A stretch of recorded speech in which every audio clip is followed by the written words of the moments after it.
c'est l'union la plus dispendieuse, la plus festive et la plus populaire au sein de la société gabonaise. C'est aussi l'un des symboles de perpétuation de l'héritage culturel des différents groupes socio-linguistiques du Gabon, avec leurs spécificités et leurs similitudes. Pourtant, le mariage coutumier reste à ce jour le moins considéré, voire ignoré au sens même de la loi gabonaise. Car en dépit de tous les usages et de la ferveur observée autour de sa célébration, ces contractants n'en sont pas moins réduits au statut de célibataire lorsqu'ils doivent par exemple remplir un document administratif. De plus, à la mort de l'un des conjoints, le conjoint survivant, en particulier la femme et les enfants, se retrouve souvent à la merci de la belle famille, maltraitée, dépouillée, sans aucun droit à faire valoir. Mariage coutumier au Gabon. Entre tradition et modernité, le défi de la légalisation, c'est un grand reportage de Gabon 24, réalisé avec Davila Oubola, Alban Mumba, Alain Bakita, Hicham Goulou, Chimène Luna Senghor et Lynn Semumba.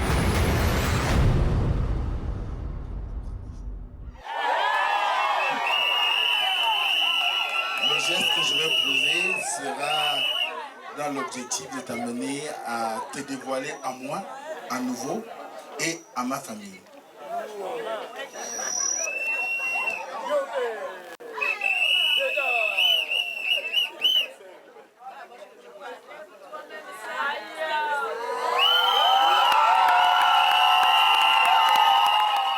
Après plusieurs mois de préparation, c'est enfin le grand jour pour Alix et Romuald. Elle est de l'ethnie Pounou de la Nyanga dans le sud-ouest du Gabon. Lui, fan du Wolontem dans le nord du pays. Aujourd'hui, ils se marient à la coutume. Un grand jour également pour leurs parents, amis et collègues, car au Gabon comme partout en Afrique, le mariage c'est aussi la rencontre des familles. Comme aujourd'hui, deux bris, on crie encore. Je me sens peut-être comblée parce que j'estime que le mariage est un passage pour toutes les filles. Toutes les femmes aspirent à ça. Et du coup, je me sens gracieuse surtout, chanceuse de pouvoir vivre ce jour aujourd'hui.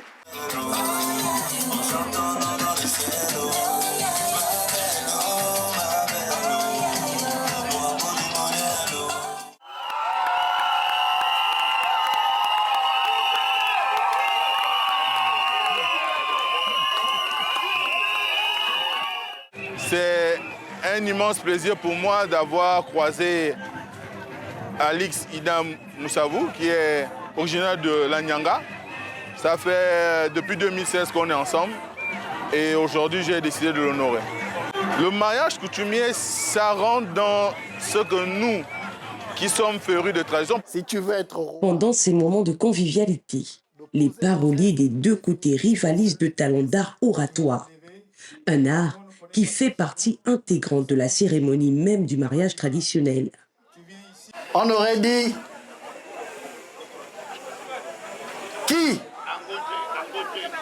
Qui veut être roi? DJ, ils vont réfléchir. Tapez-moi là-bas, il faut 2 minutes. Lors de cet échange, il faut être suffisamment astucieux pour déjouer les pièges de l'autre, car la moindre maladresse peut valoir une amende. La dot est un symbole. Et puis, dans la dot, nous sommes capables d'aller à la chasse avec des machettes, nous sommes capables de l'éclairer la nuit. Et dans la dot, il y a des choses qui ne sont pas... Dans certaines cultures, il y a des choses qu'on ne met pas pour ne pas montrer des étincelles. On n'amène pas le feu, on n'amène pas des choses qui provoquent la mort. Donc il faut le savoir avant. C'est pour ça que parfois on donne des listes. Olivier et Christelle doivent se marier dans 2 jours. Pour éviter ces pièges qui conduisent souvent à des incidents, leurs 2 paroliers se retrouvent aujourd'hui pour harmoniser préalablement leurs interventions. Car même si les mariés sont tous de l'ethnie Fon du Gabon, la moindre erreur, le moindre manquement du côté du mari peut être payé cash. Il est très important pour la simple raison, je l'ai dit tantôt, qu'avant, quand on va intervenir, on doit être dans la joie, on commence dans la joie, on rentre, on ne faisait pas ces réunions. Aujourd'hui, comme tout est consentant, donc on ne fait qu'un jeu pour que les choses se passent bien. Il n'y a plus d'incohérence, c'est-à-dire le montant que je connais. Si c'est 1 million, il va d'abord déposer 500 000. Après, moi aussi, je sais ce que je vais dire. lui va recruter, va se retirer. Donc, c'est pour que les choses soient bien harmonisées. Cette réunion est très importante, surtout pour moi, parce que ça me permet de me préparer, de réagir et de me mettre à genoux devant mes beaux-parents en disant « ça, je ne suis pas en mesure de le faire ». Comme ça, en ce moment, il est déjà préparé, parce que il faut pas, les surprises ne sont pas bonnes. Le mariage traditionnel, c'est aussi toute une panoplie d'objets et de symboles. Edna doit se marier dans quelques jours. Aujourd'hui, elle a rendez-vous avec une confectionneuse. Elle vient prendre les effets dont elle a lancé la commande il y a quelques semaines. Bonjour, bienvenue. Merci. Bienvenue. Comment allez-vous? Ça va, ça va. Ok. Ouais, je suis revenue prendre le matériel comme je vous ai dit au téléphone tout à l'heure. Oui. D'accord. Tout est prêt, hein, de toute façon. Ah, ça c'est l'urne. L'urne, oui. Oh là là, très joli. Parce que là, c'est les motifs Regarde. indiens. Hein. Ouais. Il a pris des motifs indiens. Le style indien, c'est un style très surchargé. Donc, quand on fait ça, il ne faut plus mettre trop de choses dessus. Très joli. Donc, tu vois. J'aime bien cette devanture-là. Cet éventail-là sera enlevé de son visage que par le futur marié qui, lui, viendra peut-être donner un billet ou quelque chose pour faire descendre l'éventail de son visage. Donc, elle sort comme ça. Voilà. Voilà. Ici, chaque article a été conçu avec un matériau précis, suivant la nature de l'événement. La personne va acheter un éventail au marché. Hein.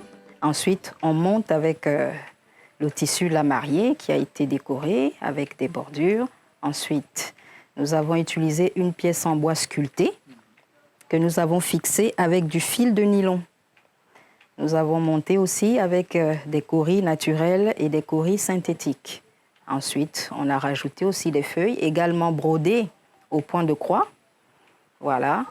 Et avec des fleurs en tissu. Et nous avons aussi utilisé une autre matière naturelle aussi, du sisal. Aujourd'hui, je suis satisfaite du travail. J'adore, c'est beau, c'est classe, c'est tout ce que je voulais.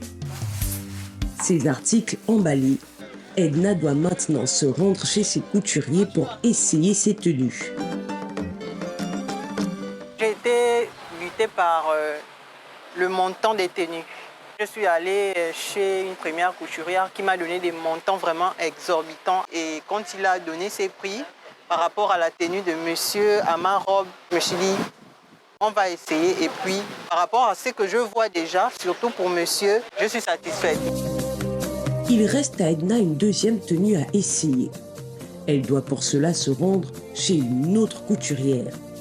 Cette fois, la tenue est confectionnée en raffia, une matière très sollicitée dans presque toutes les cérémonies de mariage traditionnelles et même des rites initiatiques au Gabon. Mais d'où vient-elle cette étoffe? Cet auteur a publié un ouvrage qui retrace l'origine, l'évolution, ainsi que les usages symboliques du raffia.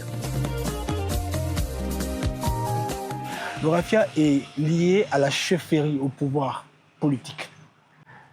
Notamment dans deux royaumes que j'estime structurants pour le peuple du Gabon, parce que la plupart en sont originaires pour moi, notamment le royaume Luango et Congo. La plupart des peuples du Gabon du centre-ouest ont des liens avec Congo et Luango. Des Pounou, des Nzebi, en passant par les Ikota, et les Teke, n'en parle même pas, les Lungu, les Vili, les Varama, les Vungu, qui ont constitué une des royautés, justement, du royaume Luango. Donc, dans ces royaumes-là, je prends le cas du Congo, le pouvoir, ces royaumes sont constitués à partir du raffia. C'est que le raffia a été l'élément central qui a fait converger différentes entités politiques segmentées à l'époque qui vont s'unir pour former un royaume autour du raffia. Au point où certaines expéditions punitives, certaines guerres étaient menées pour contrôler la production du raffia, pour contrôler ce qu'on appelle la ceinture du raffia. Il y avait une ceinture de raffia dans la zone du Congo, Kinshasa, qui hébergeait la capitale du Congo avec K, qu'on appelait Banza Congo. Le raffia est arrivé après, du point de vue du Gabon et même du peuple bantou en général, une étoffe faite de ficus. Le ficus, c'est un arbre, un grand arbre, voilà, dont les anciens bantous utilisaient l'écorce pour en faire des textiles. Donc, le raffia va venir révolutionner la mode. Vous voyez, au sens c'est le thème de la mode des peuples bantous, voilà, pour devenir la marque de la noblesse. C'est-à-dire que qui porte un raffia est noble. Le raffia a toujours été présent dans le mariage traditionnel. À une époque très lointaine, cette étoffe était même l'un des éléments constitutifs essentiels d'une dot, avant d'être aujourd'hui remplacé par l'épagne.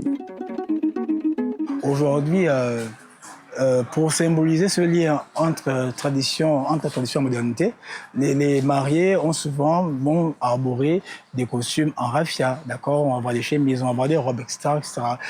Chacun va exceller dans la créativité, une robe avec des calebasses, avec des noix, pour aller au plus proche de notre passé, notre mémoire patrimoniale.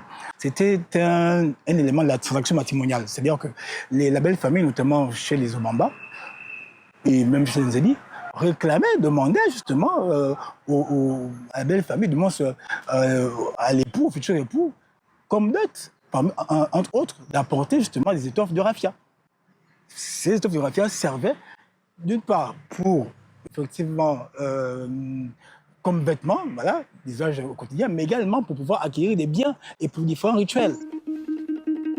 Le tissage du raffia, c'est aussi un marqueur d'identité et un savoir-faire ancestral. Mais aujourd'hui, menacé par la concurrence massive, notamment des pays asiatiques comme la Chine, et la raréfaction des tisserands locaux.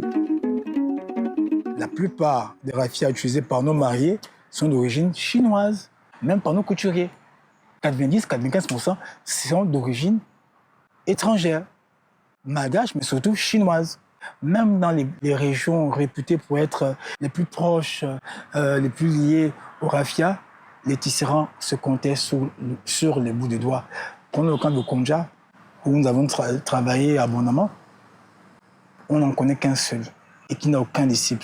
Alors, dans ce livre, nous tirons la sonnette d'alarme. D'accord ? Nous appelons nos lecteurs, notamment les plus d'autorité, à mettre en place des mesures qui consisteront justement à accorder un statut particulier, rendre vivant leur savoir. C'est-à-dire peut-être même créer un label pour préserver ce savoir. Un savoir menacé, mais qui subsiste néanmoins, malgré cette raréfaction des tisserands locaux. Même s'ils ne se comptent encore que sur les doigts, certains jeunes semblent avoir compris la rentabilité du raffia. Latifa est étudiante en histoire-géographie à l'école normale supérieure. Ses jours de repos, c'est ici dans son atelier qu'elle les passe pour tisser, confectionner des décorations et des objets de toutes sortes à base de raffia. Nous sommes sur la route nationale, à la périphérie de Libreville, la capitale du Gabon. Je fais le raffia. Ça fait déjà 9 ans de cela. Par exemple, ils sont en train de faire la décoration. Donc c'est pour les mariages. Ils vont mettre ça sur les huttes là. Là-bas de raffia, il y a 2 sortes. Donc il y a la couleur et le naturel. Le naturel coûte 2000 et la couleur coûte 1000 francs. On a les hommes, on a les femmes. Mais la majorité, ce sont les femmes. On gagne beaucoup. Par jour, on peut avoir 50 000. On fait les décorations de mariage, les accessoires, une fragrance, les types de jupes pour les danseuses, pour les veillées traditionnelles. Pour plus de visibilité, Latifa alimente aussi des pages sur les réseaux sociaux, d'où lui vient l'essentiel de sa clientèle. Ma clientèle, le plus souvent, me rejoint sur TikTok. Voilà. Je suis reconnue sur TikTok en tant que Miss Mengue. Donc, j'ai les clientes qui viennent sur TikTok, d'Ovendo, d'Akanda. Ceux qui sont dans les réseaux sociaux sont plus nombreux. Comme Latifa, Cheryl, elle aussi, a choisi de produire du raffia. Ici également, la transformation du raffia permet d'obtenir des objets divers. Nous utilisons tout dans le raffia. Que ce soit les fibres, à la paille. Nous ne jetons rien. Tout est utile en fait. Les prix vont de 500 à 5000 les décos. Nous recevons plus des mariés. Par jour, je peux vendre 6 bottes de raffia. Ça fait 10 ans que nous sommes là.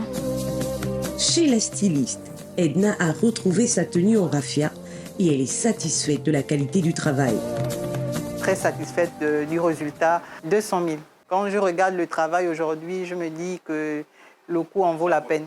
La cliente et le styliste jouent un rôle dans le travail en fait. Donc du coup on essaie de travailler sur la tenue, etc. Ce qu'elle veut réellement. Exactement, oui. Du coup varie selon les modèles et selon le matériel à quel qu'on utilise. Le dernier montant c'est 150. Cette séance d'essayage des tenues est importante pour les futurs mariés, car elle permet de savoir si les tenues ont été confectionnées conformément aux mensurations prises. Aujourd'hui, Christelle a elle aussi rendez-vous chez son couturier pour la même raison. Bonsoir. Bonsoir, madame. Alors, selon on dit quoi? Non, ça va? On a rendez-vous aujourd'hui? C'est prêt? Tu sais que Oui, c'est ils sont jeudi. Oh. prêts. Ok, je peux essayer, non? Ok, merci. Est-ce que ça va m'aller? Oui, ça va aller, juste tu passes d'abord l'essayage. D'accord, on va essayer. S'il y a une touche à faire. D'accord, ok.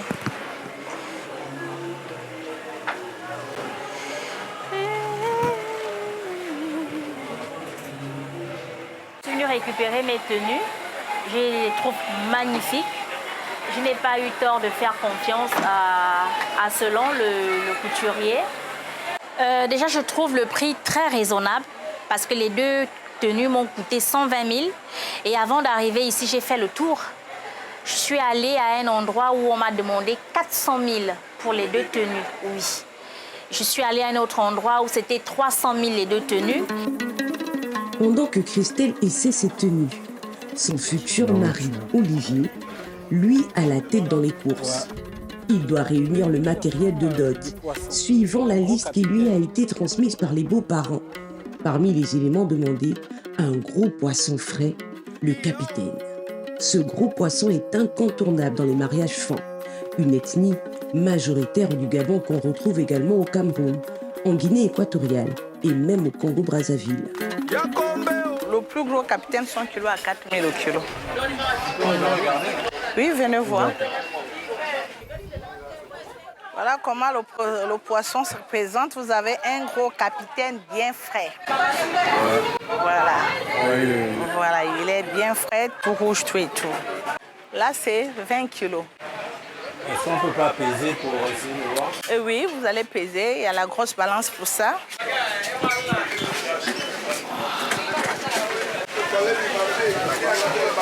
Voilà. 20 kilos, 300 grammes, quoi. Bien 200 comme ça. 20 kilos, ça fait combien de poisson? Oh, c'est 80 000 francs. Je m'attendais à avoir 5 000 francs le kilo. Oui, donc ça va. L'achat du matériel de dot bouclé. Olivier doit à présent se rendre au salon de coiffure.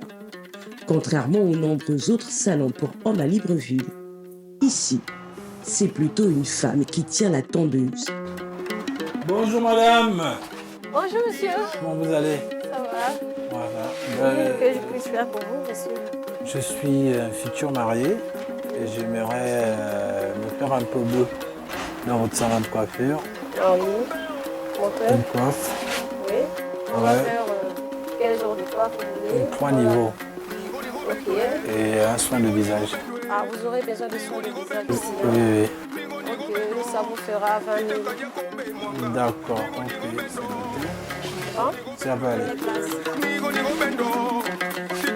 Oh, il fait chaud, hein? Oui, oui, je peux vous mettre aussi.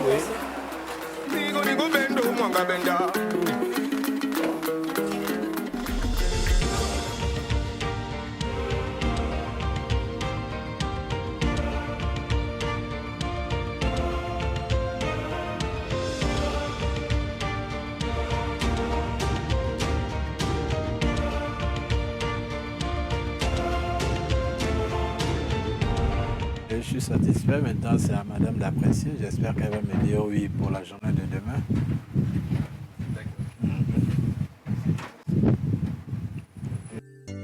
Pendant ce temps, Eric, le futur mari d'Edna, lui parcourt le marché à la recherche d'une chaussure. Après avoir fait le tour de nombreux vendeurs sans succès, il la trouve enfin, ici, dans ce magasin. Parce que 60 000 à 45 000. C'est naturel, hein? Quand on est face à un événement qu'on ne sait pas comment ça va se passer. C'est vrai qu'on a une idée, mais la réalité du terrain est autre que ce que nous pensons. Donc du coup, on ne peut être que stressé. C'est à nous de gérer le stress. Aujourd'hui, c'est le jour tant attendu pour Christelle et Olivier. Après des années de préparation, ils vont enfin sceller leur union devant leurs familles respectives.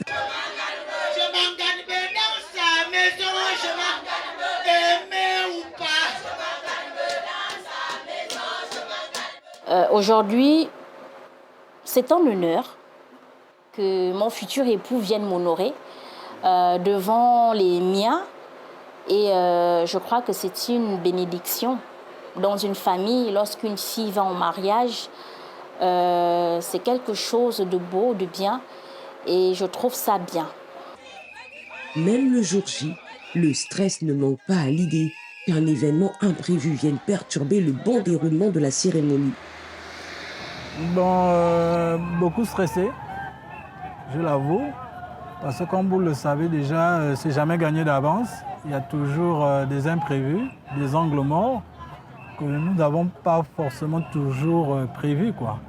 Et j'assure que Là, par exemple, vous étiez accordé pour 4 barrières, il y a une 5e qui vient de s'ajouter.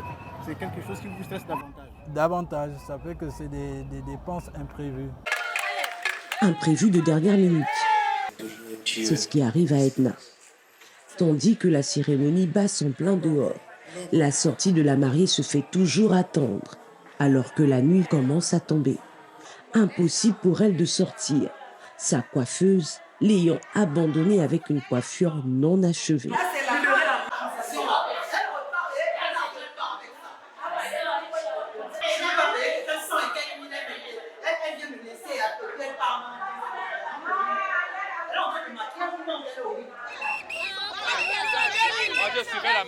Le mariage coutumier, c'est aussi toute l'ambiance et le protocole qui le caractérise.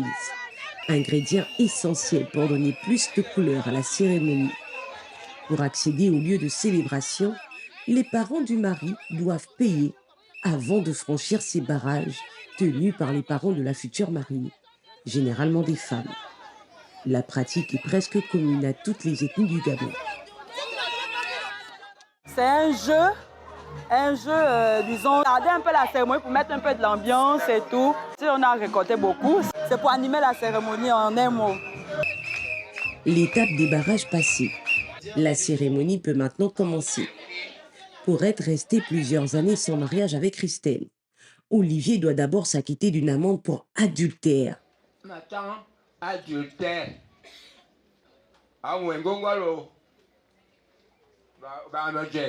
Il doit également payer pour chacun des 3 enfants eus avant le mariage, selon la coutume fan et même de certains autres groupes sociolinguistiques du Gabon. À cela s'ajoutent des fiançailles organisées séance tenante. Au total, pour tous ces préalables, Olivier aura dépensé 250 000 francs CFA, sans compter quelques pagnes, liqueurs et canettes. Après ces formalités, place aux choses sérieuses. 10, 20, 30, 40, 50, 60, 70, 80, 90, 100. 2 millions de francs CFA. Chez les bilans comme chez les femmes.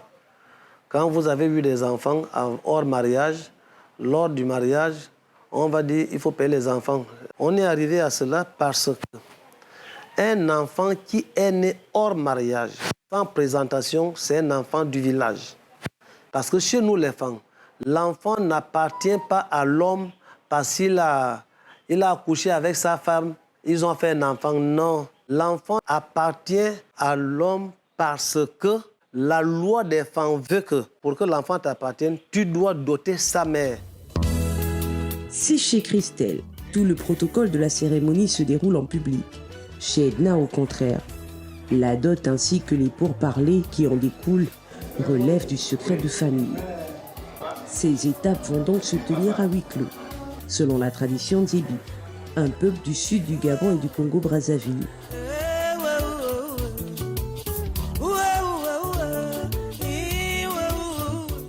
Le mariage coutumier, ce sont aussi des heures interminables de pourparlers et de conciliation entre les deux côtés. La cérémonie, qui commence souvent en début d'après-midi, peut se prolonger jusqu'à la nuit tombée et ne connaît son épilogue qu'avec le checklist du matériel de dot. Une liste que certains appellent désormais ordonnance, en référence ironique à sa longueur. Valence et Teki, Salami ou Bamba. Deux groupes originaires de la province du Haut-Ogooué, dans le sud-est du Gabon, et qu'on retrouve également dans les deux Congos. Ici, on vérifie tous les éléments figurant sur la liste pour s'assurer qu'aucun d'eux ne manque. Deux grandes bassines en plastique. Celle-là. Deux louches. Voilà, dis-moi.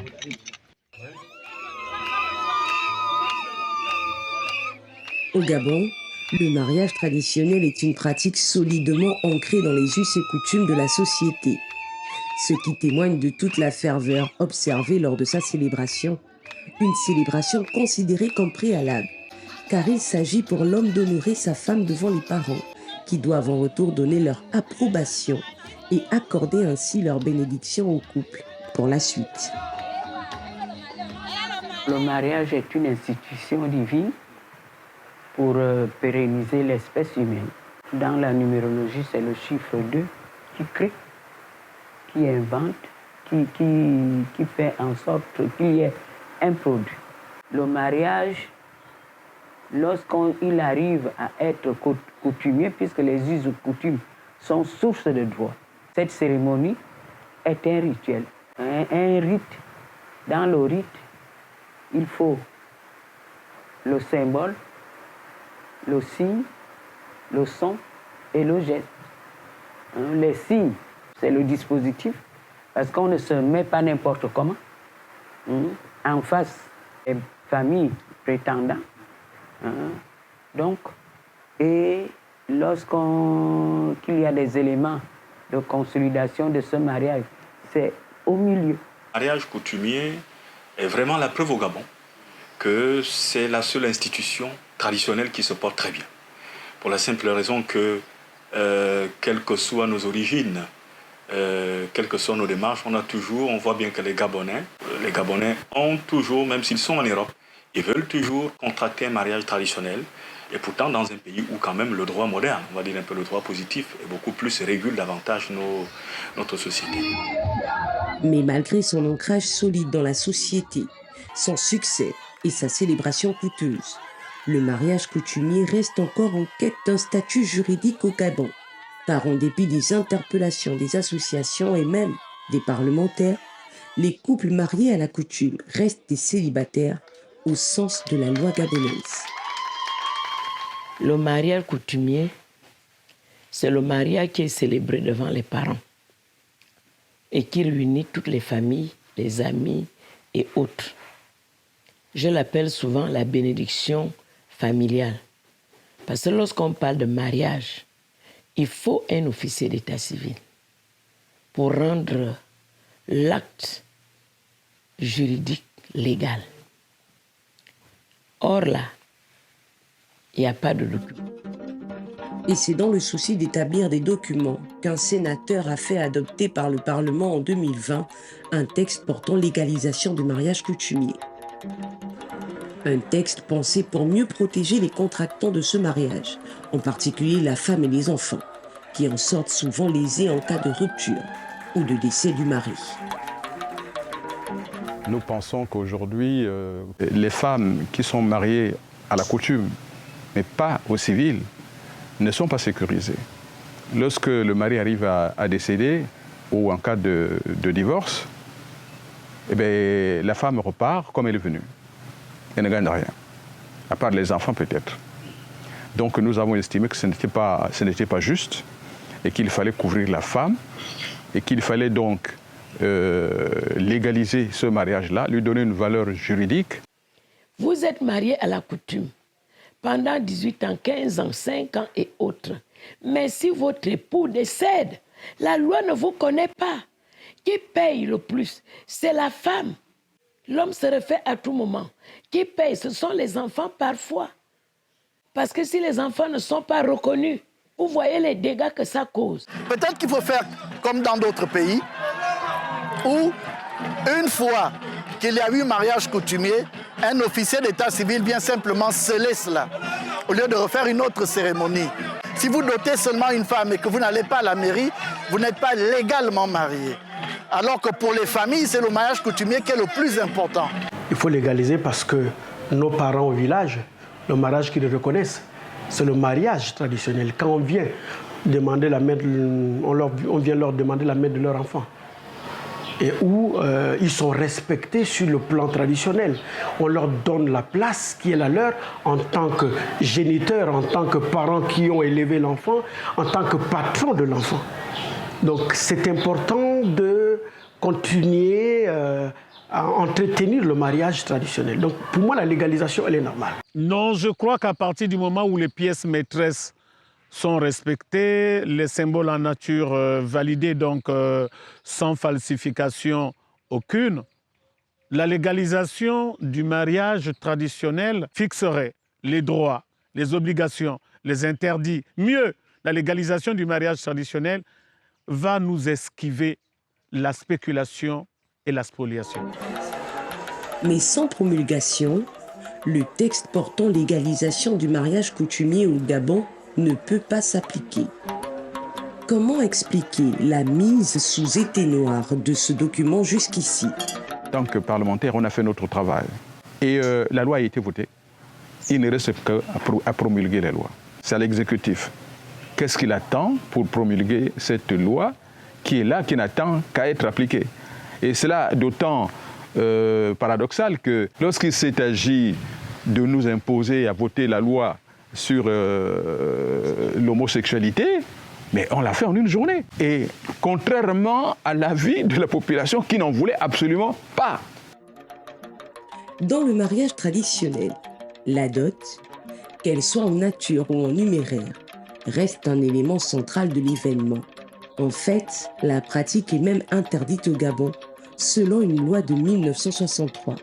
Mais une loi aujourd'hui piétinée par tout le monde, y compris par les magistrats. La loi 2061-2063 du 31 mai 1963, cette promulgation du président Léomba à l'époque, qui interdisait le mariage traditionnel, a fini par booster la chose. Comme on dit, on n'étouffe pas la vérité, elle finit toujours par jaillir. Parce que le mariage traditionnel, c'est une partie de nous-mêmes. Nous nous reconnaissons dans ça.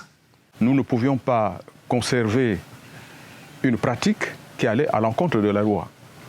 Étant donné qu'en 1963, le président Léomba avait interdit la dot, mais pas le mariage, mais la dot. Mais on a continué à pratiquer le mariage coutumier avec la dot, y compris, et ça au mépris de la loi. Donc nous estimons qu'un État responsable ne peut pas continuer à pratiquer un mariage qui n'est pas reconnu par l'État, mais qui est adoubé par la population. Donc il fallait réconcilier la loi et l'avis de la population. En 1963, on a supprimé l'ancien texte où il y avait le mariage dotal. Et ce texte dit que si vous dotez une femme, vous devez aller en prison. Ce texte est tombé en désuétude. Qu'est-ce qu'on fait? Le Parlement, le gouvernement, qui ont l'initiative d'État, se réunissent avec tous les travaux qui sont faits par la société civile, tout le tapage médiatique que vous faites et tout, pour trouver un texte qui sied à tout le monde. Mais la légalisation va-t-elle régler tous les problèmes relatifs au mariage total? Quel sort va-t-elle réserver par exemple à la femme en cas de décès du mari? Prévoit-elle des cas de remboursement de la dot? Pour ces contours encore flous, certains préfèrent se tenir sur la réserve. Après la mort, la vie continue pour le conjoint survivant. D'abord, à cause du caractère endogamique du mariage, d'une part. D'autre part, à cause du fait que quand l'homme épouse la femme, on amène la femme dans son village, à lui. Son mari décède, on se rapproche d'elle, et il y a 3 options. À cause justement de la dot, 1, c'est le mari qui t'a amené, il est décédé, tu décides de prendre ta liberté, eh bien tu repars. Tu repars, est-ce que tu peux amener la maison? Ce n'est pas possible. Non, tu décides de perpétuer, ton statut devient le statut de la veuve. Tu restes sur les installations de ton mari. Tu élèves tes enfants comme tu le peux. Troisième possibilité, tu es jeune, on craint que la volupté te saisisse et que tu ailles prendre le sang d'ailleurs pour venir mélanger dans la famille. On te demande de regarder parmi les neveux, parmi les petits frères de ton mari, pour que les enfants restent les enfants de la maison par rapport à cette souche-là. Mais maintenant, on se rencontre en ville. On se marie en ville, on habite en ville, on construit en ville, on ne sait même pas qui a mis quoi. Dans l'ordre, il serait bien que celui qui a mis le plus d'argent soit celui qui vive le plus longtemps. Mais c'est celui qui meurt le premier. Ça crée des problèmes derrière en termes de succession. On est d'abord à un moment donné rentré dans un fourre-tout où les familles sont venues appliquer la tradition dans un milieu où les gens sont mariés à l'état civil. On a crié à la spoliation de la veuve et de l'orphelin. Donc, la légalisation, est-ce qu'elle va suffire? Dans le texte de légalisation dont la promulgation est toujours attendue, le montant de la dot est fixé à 1 500 000 francs CFA pour éviter les abus et autres surenchères autour de sa valeur. Mais ce plafonnement est-il raisonnable? Chaque pays a ses réalités. Si le législateur estime que 1 500 000 c'est bon, on ira avec. S'il dit que c'est 500 000, on ira avec. Mais s'il dit même que c'est 200 000, on ira avec. Il y a un plancher qui a été fait. Mais derrière, parce qu'on était divisés, parce qu'il y a des gens qui se disent que moi j'ai élevé ma fille pendant X temps, j'ai payé les études, j'ai fait ceci, j'ai fait cela, il est hors de question qu'on me vienne me donner un petit million ou un 500 000. Parce que moi, j'ai ma fille, il faudrait que celui qui prend ma fille soit capable. On ne va pas au mariage pour acheter une personne. Moi, je crois quand même qu'à 1,5 million, c'est pas trop exagéré. Les parents qui disent que oui, on voudrait une dot de 5-6 millions parce notre fille est bardée de diplômes. Est-ce que vous connaissez une femme au monde dont les diplômes seraient inscrits sur son sexe? Ça n'existe pas. Parce que la femme n'est pas une valeur marchande. Vous savez, la loi a ceci de particulier, c'est qu'elle crée des inégalités. Vous pensez que le malafoutier de Moulenguine Binza va avoir 1,5 million pour épouser une femme? Quand on plafonne 1,5 million, on s'adresse à une catégorie de personnes. Mais si on s'adresse à une catégorie de personnes, ça veut donc dire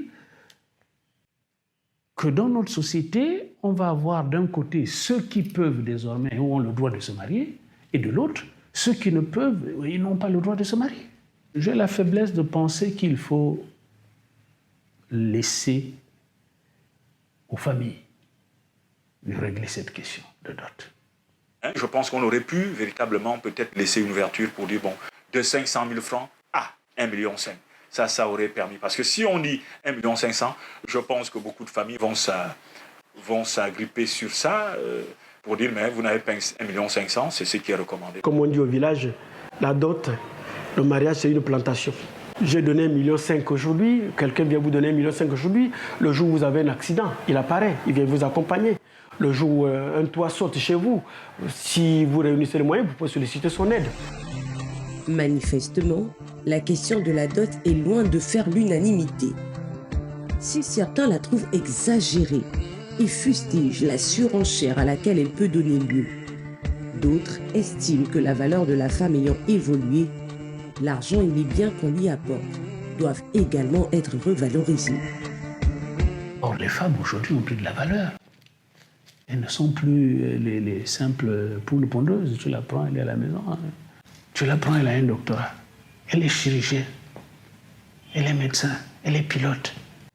Et parce que tu l'épouses, on va la ridiculiser à venir donner une dot de 50 000 francs à ses parents qui l'ont éduquée, qui l'ont élevée. Il ne faut pas que la société soit injuste. C'est aussi une affaire de famille, véritablement.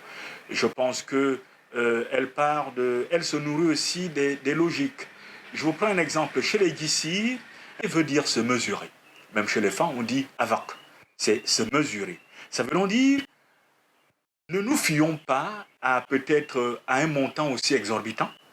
Parce qu'en fait, il n'est pas aussi exorbitant. Il est que la personne qui veut prendre une femme, une fille comme son épouse, veut simplement montrer à sa famille que voici le niveau où je la situe.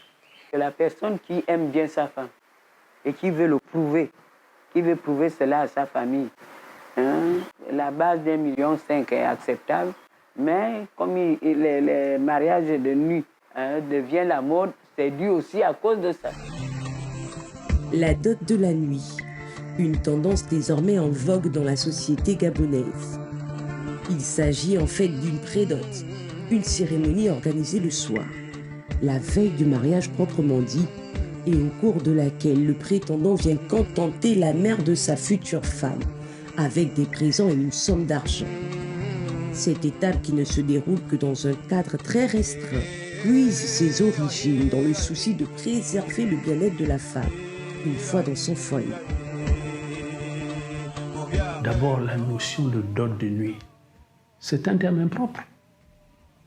C'est un terme impropre. La dot en Obamba antiqué, c'est abomo. A est comme l'article qui introduit le pluriel. Mais cette phase-là, qu'on a appelée la dot de nuit, c'est bomo impivi. Bomo impivi, en fait, c'est un présent. C'est un présent au commencement qui avait pour but, dans le principe matrilinéaire, d'honorer la matrice. C'est-à-dire la grand-mère, la mère, la grande sœur de la mère, la petite sœur de la mère, bref, dans ce principe communautaire. Parce que, contrairement à ailleurs, la matrilinéarité, c'est les hommes, c'est le père. Ici, la matrilinéarité, c'est encore les hommes, c'est les oncles. Donc, dans le système matrilinéaire, c'est les oncles qui prennent la nièce qui donnent en mariage. Parfois sans consulter même la mère. Parfois même sans consulter le géniteur. Si tant est que ce géniteur-là n'a pas épousé la mère. Il n'a donc pas d'avis à donner. Maintenant, quand on la donne en mariage comme ça, sans consulter la mère, sans l'associer dans certaines familles, mais la mère qui reste à se lamenter. La fille que vous avez donnée en mariage dans ces conditions-là, dans son mariage, ne trouve pas le bonheur. Ça ne prospère pas. Elle ne tombe pas enceinte, la santé, elle est toujours... Et puis, quand on revient voir le guérisseur, pour dire, ah, cet enfant-là, apparemment, sa maman est fâchée. On ne l'a pas associé. Et comme vous avez bouffé la dot, tout ce qui vous reste, c'est d'aller supplier la mère. Maintenant, les hommes au corps de garde ont réfléchi en se disant, bon, si c'est ça, si chaque fois il va falloir attendre qu'on aille consulter, on risque de se retrouver à une situation de trop tard. Donc, désormais, quand quelqu'un veut prendre la fille de l'autre, qu'il aille d'abord à la cuisine, régler avec les mamans. Mais la pratique à l'origine observée chez les peuples de la province du Haut-Ogooué, dans le sud-est du Gabon, notamment chez les Téké et les Obamba, s'est généralisée à d'autres groupes ethno-linguistiques du pays. On va voir désormais dans les traditions patrilinéaires, où tout d'office appartient au père, on va demander qu'on vienne faire la dot de nuit. Mais comment? Au bénéfice de qui? Puisque le principe, c'est celui-là. Le père n'a pas d'associé. Il récupère sur sa fille ce qu'il a donné à son beau-père. On fait la dot de nuit comment? Mais cette tendance à l'uniformisation de la dot de nuit ne présente-t-elle pas un danger pour les spécificités culturelles de chaque groupe, ou témoigne-t-elle au contraire de l'évolution normale des symboles même du mariage traditionnel?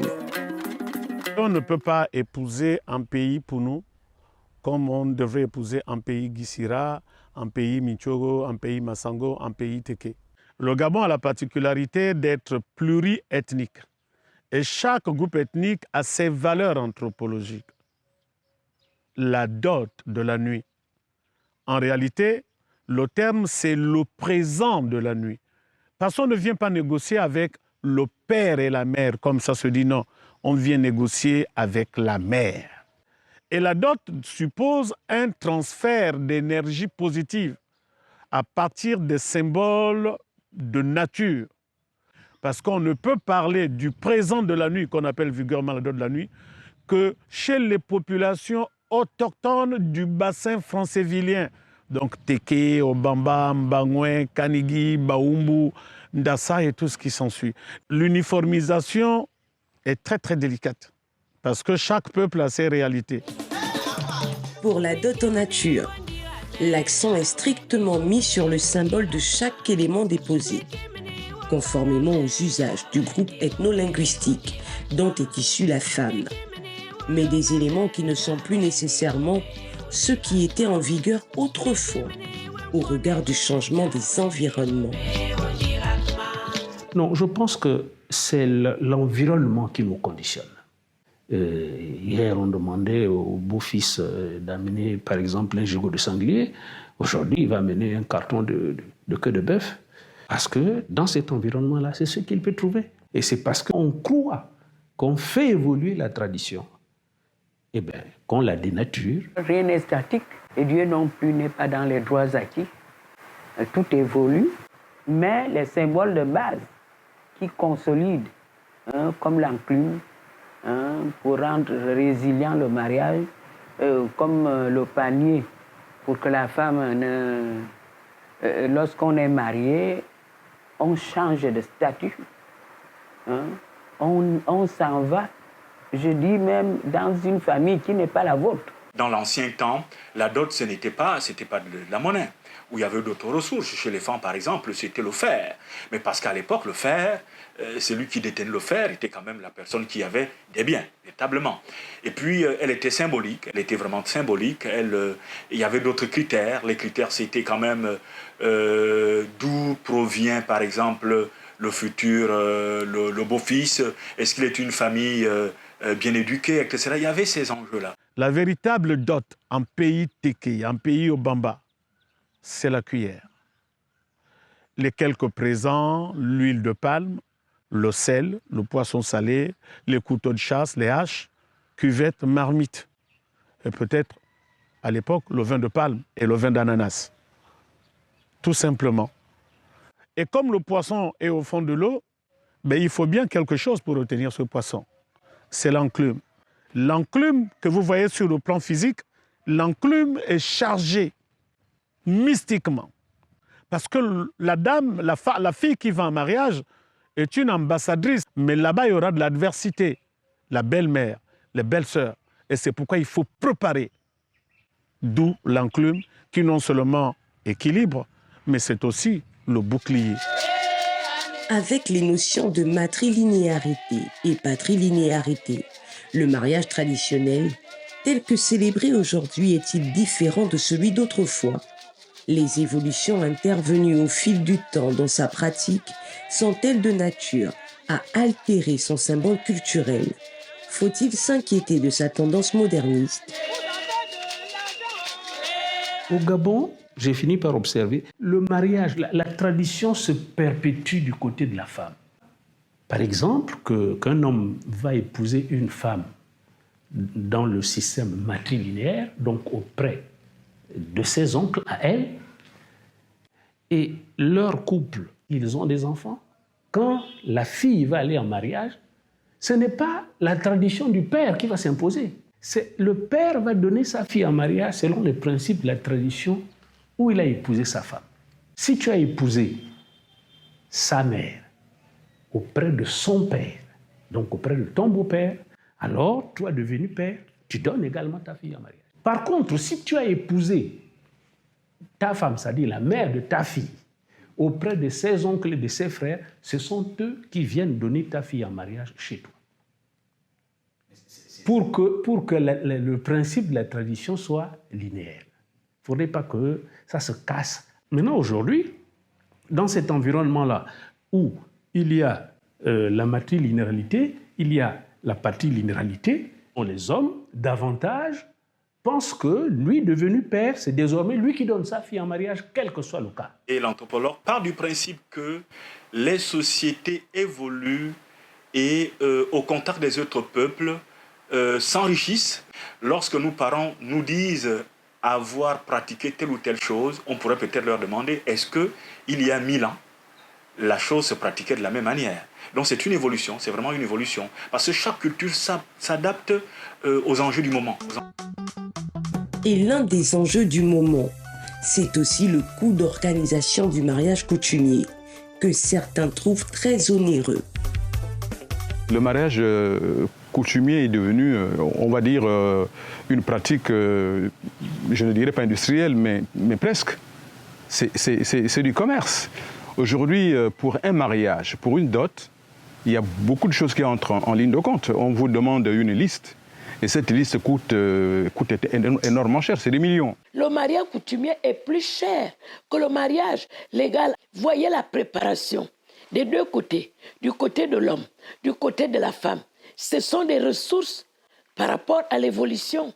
Moi, je dis même que c'est la famille de la femme qui perd le plus aujourd'hui. Parce que c'est vous qui recevez, les beaux-parents. De façon globale, le budget pour recevoir la belle famille a été estimé à environ 8 millions de francs CFA parce qu'il y a beaucoup de choses qui sont prises en compte. Vous savez, nous sommes en saison pluvieuse, tout est ouvert et pour permettre aux gens de rester bien assis sans être perturbés par la pluie, il faut des tonnes VIP, il faut un plancher, il faut des chaises, il faut beaucoup de choses et ça a un coût. Le mariage coutumier coûte désormais cher. Mais il est cher pas parce que les familles demandent trop d'argent. Chez les Pounou, par exemple, on ne demande pas de sommes exorbitantes ou de matériel extravagant. Mais il est désormais cher parce que le coût de la vie a augmenté. Compte tenu d'une organisation aussi dispendieuse, certains estiment que la valeur de la dot devrait, elle aussi, tenir compte des dynamiques sociales, quand d'autres pointent au contraire une forme d'exagération. Alors ceux qui se sont mariés, par exemple, quand je suis née, à l'AF, ceux qui se sont mariés en 1960, à l'indépendance du Gabon, ceux qui se sont mariés en 72, à la sortie de la première partie du Code civil, ou en 89, ou aujourd'hui, ça évolue en fonction des temps et des circonstances. Je veux dire, c'est l'expression même de la pauvreté. C'est une forme de mendicité. Si vous voulez que votre beau-fils vous offre une gazinière en guise de cadeau, il trouvera un temps pour ça, mais il ne va pas étaler ça en public. Le lit, la gazinière, le four, on vous demande même de refaire la cuisine. Non, il ne faudrait pas exagérer. La dot, elle est symbolique. La dot est la seule source qui ne tarit pas. Au-delà des abus auxquels il peut donner lieu, le mariage coutumier reste avant tout un cadre de référence culturelle pour les peuples qui le pratiquent.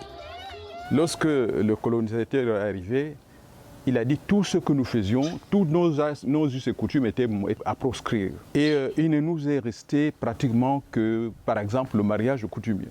La situation actuelle, c'est que la société gabonaise dit que nous maintenons le mariage coutumier. C'est là où nous nous reconnaissons. Le droit positif du même Gabon dit qu'il faut aller devant le maire. Chaque année, il y a la journée, il parle de violence faite aux femmes.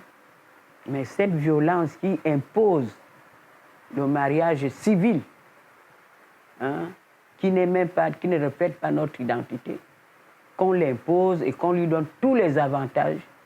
Et ce qui fait en sorte que celles qui se sont mariées à la coutume, à qui on a versé la dot, ne pèse pas. L'identité ne pèse pas sur ce qui est venu d'ailleurs. Je suis vraiment très peiné.